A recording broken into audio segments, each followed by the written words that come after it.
Hello everyone, welcome back into this channel, and today I want to share the tutorial how to get a Google Chat on your iPhone.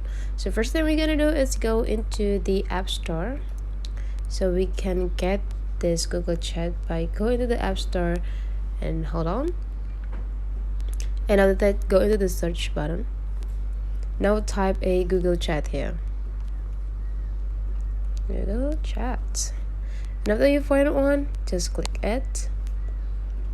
Right, and now if there is like this whole information about Google Chat, please take a look on the right. After the titles, this is the download symbols. Just click it. So confirm that you want to download these applications. And now you just need to wait until like the Google Chat 100% installed on your phone, and then you can like use after that.